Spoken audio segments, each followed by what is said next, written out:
So as my brother in Christ, Sam, is being buried, on this rainy day here in Cali, I just think to myself, I need to make the attempt to reconnect with my father. My father left when I was almost, 3 years old, and all I have, my last memories are of him, LAPD coming into the house and arresting him and escorting him out, and that was it. From there on, I never saw him, and about 4 or 5 years ago, I connected with him again on the phone, and I haven't really tried to establish a relationship. And as I see my bro here, my brother in Christ, Sam, being buried, I think to myself, it's time to do that. It's time to do that. I've forgiven my father. It's time to try to at least establish a relationship. I don't want, the day of tomorrow that I find out that he passed away, and for me to have that remorse, that remorse of, hey, I should have connected with my father. My brother Sam here, he leaves behind 3 teenagers, 3 children, a boy and 2 girls, and just being there and seeing, just to see the pain on their face. All I could say to them was this, because of the way that I grew up with a mother, no dad in the house. I told them, hey, if my dad would have been half as amazing as your dad, it would have been a blessing. Not everyone has a father. Not everyone gets to have that blessing in their lives. I just encouraged them and told them, hey, he left an incredible legacy, and he was an incredible father, and now you have the Lord. Press into him and lean on him, because that's where their dad is. Their dad is in heaven. He was a man of faith, a man who served thousands of people at the Dream Center. Sam impacted thousands of lives, especially during COVID. Pastor Matthew, he said, hey, so when we had that line for COVID and we were giving out food, I'd tell Sam, hey, if you can have this ready, and he would have it ready in 24 hours, and food and just different things to give out to the community. And Sam was that man. He was the director of the kitchen, so he impacted thousands of lives. And I think of his funeral as, even though there was hundreds, probably close to 1,000 people at his funeral.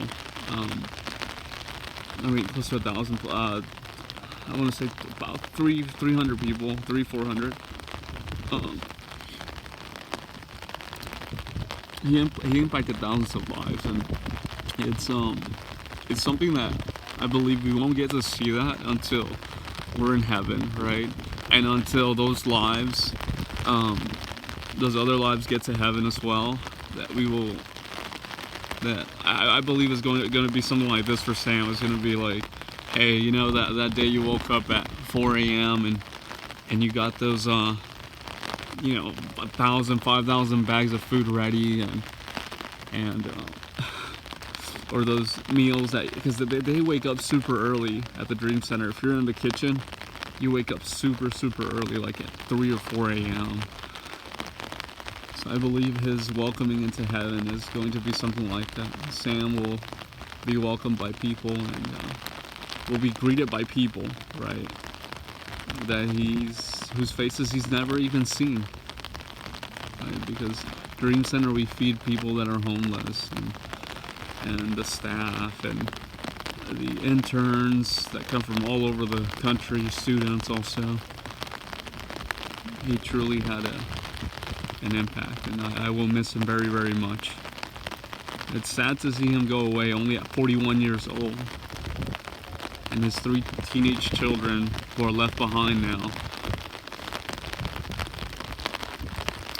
And he passed on Christmas Day, so passed away on Christmas Day, and I just hope they don't have any resentment towards that day, or they still celebrate Christmas and give out gifts, and and do all that and remember their father, right? But don't curse that day. Job never cursed a day, even though he lost pretty much everything. He lost everything except for his wife. And I just hope these kids, all we can do is pray for them, encourage them, and just love on them as a family in Christ. So with that being said, Jesus bless y'all.